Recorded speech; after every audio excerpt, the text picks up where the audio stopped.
When the Lord Jesus was on this earth, he embodied the gospel. The gospel has two main parts. One of them is the preaching, and the other one is the healing. When Jesus was here, he spent as much time healing as he did preaching. He embodied those two very important parts of the ministry, of the gospel. Today, we are privileged to have among us the other partner of our preaching ministry, that is the healing ministry of Jesus Christ. Today, we have Joyce Newmeyer, president of Washington Adventist Hospital, a 100-year-old hospital, and we are hoping and praying that very soon your hospital can be very close to us to join hands together. Thank you. Thank you. Good morning. It's good to see you here today. I have to talk about the Pathfinders for just a second before I move on. It's so good to see all of you looking so sharp. I mean, this is an impressive bunch, and I can tell you have a very active Pathfinder group here. About 4 years ago, my parents were moving from their home and selling their house, and so they had a small stack of boxes for both my sister and I to go through of our things that had been there since childhood. And in one of my boxes, I found my Pathfinder sash, the honor sash. And it didn't take me very long to figure out, in looking at it, all of my honors were stapled onto my sash. Now, and I can tell you this because my mother isn't here today. My mother is a fairly talented seamstress, and so I was perplexed by this. I took the sash to her. I'm like, Mom, what's up with the stapled honors? This is terrible. She said, you were young, I was busy, you didn't know the difference. So I have no idea if any of your honors are stapled on, but you look fabulous. So who are you supposed to be? Who am I supposed to be? It's a question I ask myself every day, and that is both personally and on behalf of our hospital as well. Washington Adventist Hospital was founded in 1905 in a small clinic in Washington, D.C., and then it moved 2 years later, actually on June 13, 1907, to a bucolic setting in Tacoma Park, Maryland, where it remains today. And that setting was kind of in the middle of nowhere. Not anymore. They opened with 40 patients and a staff of 12. In a book on historic Tacoma Park, which was co-written by my friend Diane Cohn and her colleagues Caroline Alderson and Susan Schreiber, they wrote this: when fire destroyed the publishing house and hospital in Michigan, Ellen White and other early Adventist leaders took it as a sign that God desired them to move elsewhere. Their search led to Tacoma Park, with its benefits of a DC address for their headquarters and a piece of cleared land on the banks of Sligo Creek to the north, was an ideal site for a hospital and a college. Ellen White, their spiritual leader, declared that God had paved the way. They further wrote, modeled after the sanitarium developed in Battle Creek by Dr. John Harvey Kellogg, treatment emphasized fresh air, exercise, hygiene, and a vegetarian diet. Profits from Ellen White's book sales allowed this first medical facility in Montgomery County to open debt-free. They further wrote, the Adventists organized their church around Saturday worship, preparing for the return of Christ, and an obligation to keep the body healthy to honor God. Embracing progressive ideas about healthy living that were decades ahead of their time. We'll talk more about that. The Adventists shunned alcohol, meat, tobacco, and caffeine. So what was the hospital like in those days? My friend Jeff Morgan gave me some pictures that I could share with you here. There's one picture from 1907, 1908. Here's another one from 1918. This is the front drive of the hospital. Look at those old cars. I'm convinced that Erwin Mack still must have one of those old cars in his garage. For those of you who know Erwin, he collects Model Ts. This is the sun porch of the hospital where patients and staff members would go out and rest and get fresh air and sunshine. I'm thinking, man, if our nurses had 10 minutes to go outside to get fresh air and sunshine, that would be great. This is the spring of 1949. You can see how the cars have changed. And in the 1950s, this is the hospital's front lobby. Look at the living room style furniture in there. Isn't that interesting? This is the gathering to celebrate the 50th anniversary of the hospital in 1957. And then today. So you can see the hospital is quite different in those days. If you've been to our hospital or any hospital lately, you'll have to agree that the settings are very different now. So who or what was the hospital supposed to be? What was their calling? Why did Ellen White envision sanitariums as a part of our Christian ministry? So as a note here, I grew up in a home that was and remains loyal and dedicated to the Seventh-day Adventist faith and its traditions, and I'll always be grateful for this upbringing and the strong faith and loyalty that this instilled in me. So with that said, I was taught to question everything, and I'm grateful that my parents instilled that in me as well. And so I grew up during a time when Ellen White's writings were under fire. Factions both within and from outside our church were critical of her and her writing process, her content, anyone who professed belief in what she had to say. Of particular offense at the time was anyone who dared use quotes from Ellen White while speaking from a pulpit. So I tell you all of this because it would be highly amusing to some people who I've known for years that I'm about to quote Mrs. White from the pulpit, unapologetically. So first, Ellen White wrote that during his ministry, and Mario, you didn't know I was going to use this. This comes from Ministry of Healing. Jesus devoted more time to healing the sick than preaching. So I tell new employee orientation classes at the hospital that the reason that our hospitals were developed and the reason that we continue today and provide health care in Adventist facilities around the world is because Jesus healed, and so should we. We believe that he set an example for us that was more than just what the ministry that was needed at the time. We believe he was telling us that this was an important part of mind, body, spirit health. So we believe that the early sanitariums were designed to be examples of Christ and his ministry, places of wholeness, healing, health promotion, nutrition, rest, fresh air, clean water, as well as treatment of disease. Also in Ministry of Healing, Ellen White wrote, "Too little attention is generally given to the preservation of health.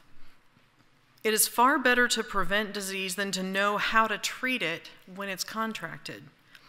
It is the duty of every person for his own sake and for the sake of humanity to inform himself in regard to the laws of life and conscientiously to obey them. All need to become acquainted with that most wonderful of all organisms, the human body. They should understand the functions of the various organs and the dependence of one upon another for the healthy action of all. They should study the influence of the mind upon the body and of the body upon the mind and the laws by which they are governed." Now, you can read quotes like this in just about any health publication you pick up. The mind-body-spirit connection is well known, and the fact that we need to learn how to keep our bodies healthy by paying attention to all three is now no surprise. Ellen White knew that the only way we could be wholly devoted to Christ is if we experienced whole-person health. She knew that only with a healthy body could a heart and mind be fully engaged in who God chose and designed us to be. So if God designed our hospitals to be places of health promotion and wholeness, how did the hospital industry, including our hospitals, turn into a sick care system? There's a principle in law enforcement and in criminal investigation. It's called follow the money.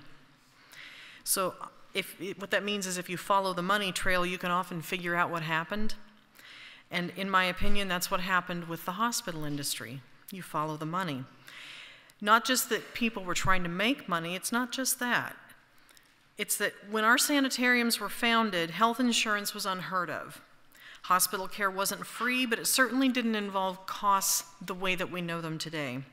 Over decades, as regulations have increased, technology has increased and improved, and expensive medications have been developed, the cost of health care has increased exponentially. As insurance became more available, patients' expectations about what they should pay for also changed. They didn't expect to bear the cost of their health care. Insurance companies, including the tax-funded programs of Medicare and Medicaid, covered only care which was deemed absolutely necessary. In other words, you had to be sick in order to have your health care paid for. So who paid for prevention? Insurance companies denied payment for preventive care. Patients didn't expect to foot the bill. And employers hadn't yet made the connection that if you prevent health care problems, your insurance is less expensive. So they didn't pay for it either. So to summarize that section, the healthcare system became a sick care system because no one wanted to pay for prevention, and hospitals couldn't afford to do it for free in an environment of rapidly increasing costs. Now, we could talk for a long time about the healthcare industry and what has gone wrong, but really, you follow the money and you realize there was no one available to pay for preventive care, and it was just kind of weeded out. So you fast forward to today, and now what's old is new again. We're recognizing as a society that we simply cannot afford the effects of an unhealthy population. Our sick care system is sagging under the weight of an alarmingly increasing population, rapidly increasing technology and medical knowledge, an aging population as the baby boomers are inching toward retirement age, increasing life expectancy, and a societal expectation for the system to keep people alive indefinitely. I wish we had time for me to tell you more about the reimbursement system in Maryland. I don't know, it's probably a good thing that we don't. It's frustrating. But in Maryland, I can tell you this, it works very, very different from every other state in the union. Although we have not been immune to the weaknesses that I just mentioned that are evident in every other state as well. There are huge changes to the payment system for hospitals in Maryland, however, that are effective January 1 of this year. Maryland hospitals are moving toward a scenario in which there will actually be financial incentives to improve the health of the population, not just do as many procedures and admit as many patients as you can. Now, interestingly enough, they are not yet including physicians and other types of healthcare providers in this system yet. So it means that there are differing incentives throughout the different providers of healthcare. It's going to be a little bit messy for a while. But still, I cannot emphasize enough what a gigantic shift this is in the way that we will run our hospitals. Teaching healthy living, preventing hospital admissions, teaching disease prevention, this will be the focus of our work while we continue to provide hospital care to those who need sick care and surgery and healing. So this shift isn't going to take place overnight, but it has already started. And I want to tell you about a few things that Washington Adventist Hospital is doing along these lines.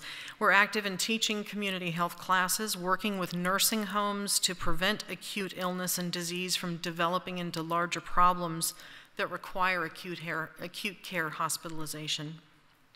We're building a clinic on the campus that will be operated by a federally qualified health clinic known as an FQHC, which is a safety net service, a safety net clinic to provide care for anyone who currently doesn't have a medical home or a doctor where they can receive preventive care. We're offering physician services in low-income apartment buildings to help keep the residents healthy in their homes and decrease their need for hospital care. We work with a retail pharmacy to ensure that patients receive needed medications and that we check to make sure that they're using them as prescribed. This is just the beginning of a few things that we're doing to shift our focus more toward health and wellness instead of just focusing on sick care. I've also signed a contract with an organization called the Partnership for a Healthier America, and they get involved. I mean, they have very rigid rules about what you can put close to your cashiers in your cafeteria. So we now have more fresh fruit there as opposed to some of the snack type items that we've had in the past. Providing nutrition information on each and every selection in the cafeteria. One of the things that I did last year was I had the fryer removed from the kitchen, so we can't fry anything anymore. Yeah, who do you think was mad about that? The doctors. I'm just saying. But most of my strategic plan centers around population health and improving health status and outcomes in our community rather than just growing traditional hospital services. So who are we supposed to be? Isn't it interesting that over 100 years after our founding, we're who we were supposed to be from the very beginning? Places of healthy living, wholeness, and disease prevention. I can't help thinking that Mrs. White would be so proud. Her baby is growing up, and with God's help, we seek to become what she envisioned for us so long ago. It's widely acknowledged that Seventh-day Adventists have a very special health message and focus. A former commissioner of the Food and Drug Administration, Dr. David Kessler, he credits the Adventist Church with making smoking uncool in the United States. Those are his words. He said that he credits the Adventist Church with the sharp decline in the use of all tobacco products in our country and for making it something that society is increasingly rejecting. Interestingly enough, he further stated that he's waiting for us to do the same thing with obesity. By now, we've all heard of the blue zones, or areas of the world where populations of people are unusually healthy and enjoy a longer lifespan as compared with other parts of the world. Loma Linda, California is a blue zone. And a non-Adventist researcher who wrote the book Blue Zones, and I had the privilege of spending some time with, he attributed that blue zone status to the healthy lifestyles of the Seventh-day Adventist population there. Medical science is acknowledging that a healthy diet has even more to do with health and wholeness than even exercise does. Now, we're not off the hook. Exercise is very important, and the whole mind, body, spirit thing, that's still a triangle that works. So we're not off the hook on the rest of it, but diet actually impacts your health faster, really, than any of these other things. The film Forks Over Knives, which is a secular production that was released into mainstream theaters, actually, that was screened at this church some time ago as well, early in its release. It asserts that a plant-based diet can help not just prevent disease, but also reverse disease. Clinical research has proven that a vegan diet can reverse even cardiac disease and diabetes. Ellen White was amazingly prolific in her writings on the subject of diet. So I have to tell you, this was annoying to me as a young Adventist. I thought it was weird and old-fashioned for our church to promote vegetarianism, even though I was raised in a home that was primarily vegetarian. I thought our church's position on diet and foods was embarrassing and out of step with progressive society. I can remember as a teenager being embarrassed trying to explain to my neighborhood friends why we followed a vegetarian diet and quickly pointing out that I wasn't weird because I ate meat sometimes. Now here we are again, what's old is new. And decades later, even secular press is reporting the benefits of a meat-free diet. As I've asked the question for my hospital, who are we supposed to be? I admit I've also had to ask the personal question, who am I supposed to be? Who did God design me to be? Did he design me to be overweight, stressed out, with high blood pressure, blood sugar problems, and high triglycerides? I had to face this question anew last year when I was admitted on an emergency basis to a Boston hospital. I won't bore you with the details of that admission because let me tell you, there is nothing more boring than listening to someone go over their hospital admission. I know you've been on the receiving end of that from your friends. I'm not going to do that to you this morning. But suffice it to say that my body chemistry was completely out of whack. It's hard to admit, but my life would have been in serious danger if my sweet husband had not taken me to the hospital when he did. So I had several days in a hospital bed, and to add insult to injury, it wasn't even in my own hospital, to ask myself the question, is this really who you're supposed to be? Is this who God designed you to be? Now, please don't think I'm getting ready to meddle in your personal lives. There's no place for judging other people and where they are in their health journey. It's so unhelpful. Criticism and shame are too easily encountered in our society, and it's not up to me to tell someone else how to eat. It's also unhelpful for people to declare that health and diet choices that are different from their own are actually sinful. I've heard that of you. Goodness, aren't people struggling with enough guilt and shame without turning this into spiritual condemnation? I've seen people embarrassed at church potlucks for bringing something that someone else determined wasn't healthy enough or, heaven forbid, wasn't vegetarian. This kind of shaming is unkind, and it will not motivate positive change. Nobody wants to change as a result of a guilt trip. Food is loaded with meaning that is far beyond its nutritional content. Food is associated with fellowship, celebration, reward, fond memories, family traditions, faith traditions, even football games. Have you thought about what you're serving during the Super Bowl? Food is much more than nourishment in our society. It's warmth, love, togetherness, and relationship. Now, in our family, there's in my husband's side of the family, there's a tradition at holiday meals, and it's called chocolate roast. Now, somebody in the first service thought I said chocolate roast, and I will tell you, ever since I've been trying to figure out how to do a vegan low-fat chocolate roast, but I haven't figured that out yet. But this is choplet roast. You know what I'm talking about? Okay. So not too long ago, we learned that the manufacturer of choplets was planning on discontinuing the production of choplets, like they were going to be gone forever and ever. Well, that would mean no choplet roast at Thanksgiving or Christmas. And I thought, okay, well, I've got an inside track here to the Potomac Adventist Book Center. So we bought, I think it was 6 cases of choplets, not cans, cases. Okay, they're kind of filling up the front hall closet in my home. But I thought, I'm going to be the family hero. I'm the only one who can bring choplet roast to holidays now. Well, the manufacturer changed their mind, so now we have pallets of choplets at the ABC. If you're running short on choplets, I'm sure they can do a good sale for you. They actually have been on sale. But I'm covered up in choplets at home. So we know that food can actually motivate behavior. Food changes the way that we look at things. It is about togetherness. But what I'm willing to assert here today is that food is also medicine. Food can prevent and heal disease, food can promote health, and food can change your life. I find it interesting that Ellen White, 100 to 150 years ago, during that whole time, she knew that food was a major health issue, and she wrote so much about it. Who knew that her words would be so modern today and that her counsel would be considered so current with today's research? As I've read Ministry of Healing, Counsel on Diet and Foods, Forks Over Knives, The China Study, and many, many other books, I've had to ask myself over and over, who am I supposed to be?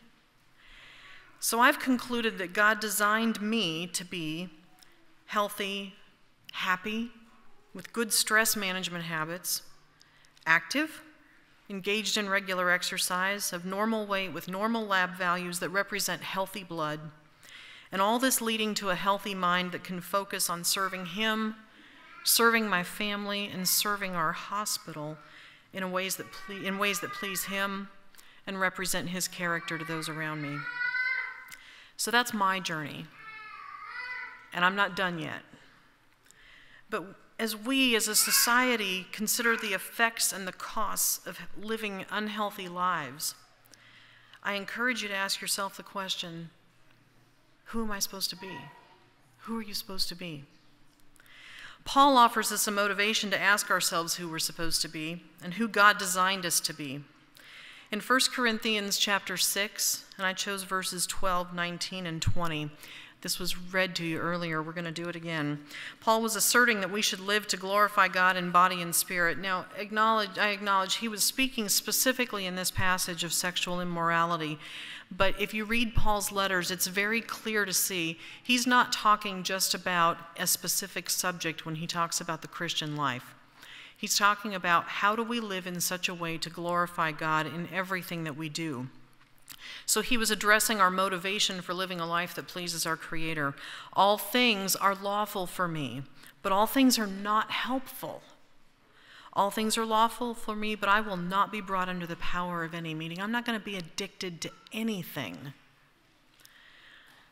Do you not know that your body is the temple of the Holy Spirit who is in you, whom you have from God, and you are not your own? For you were bought at a price. Therefore, glorify God in your body and in your spirit, which are God's.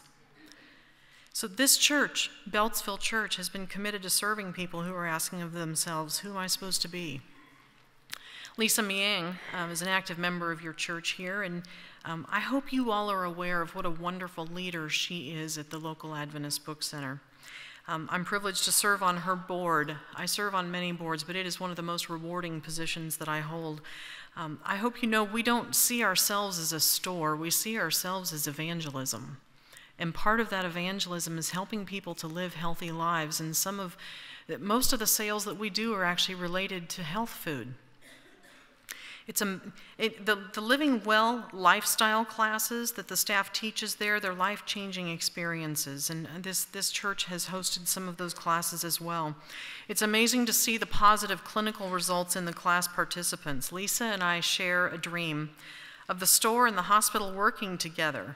We do have a plan to relocate to not far away from this church on land that is right across the street from the backside of the store. And we plan to work together to provide health education, to do cooking instruction, even provide a farmer's market one day. And the partnership is already important to us, but will even grow in importance. And so know that your church is doing more to support healthy living than many congregations I've seen. I commend you and thank you for that and encourage you to continue along that line, because you're truly making a difference in the community. So in closing, let me share with you one more quote from Ministry of Healing. Our time here is short. We can pass through this world but once. As we pass along, let us make the most of life. The work to which we are called does not require wealth or social position or great ability. It requires a kindly, self-sacrificing spirit and a steadfast purpose. A lamp, however small, if kept steadily burning, may be the means of lighting many other lamps. It's not up to us to tell anyone what God wants for them, and it's not up for them to tell us what God has designed us to be. Each journey is as unique as each person. But we have been given light in the form of information, inspiration, and a health message. So as we seek to let our lights burn, to help light the lamps of those around us, to spread light, hope, health, and healing, I challenge each of us to ask ourselves every day, who am I supposed to be? Who did God design me to be? Am I on the journey? Am I choosing the journey? Am I making choices every day that are resulting in being who God wants me to be? What does He want for me? What does He want for you? Are you able to serve Him as He needs you to do? Who are you supposed to be?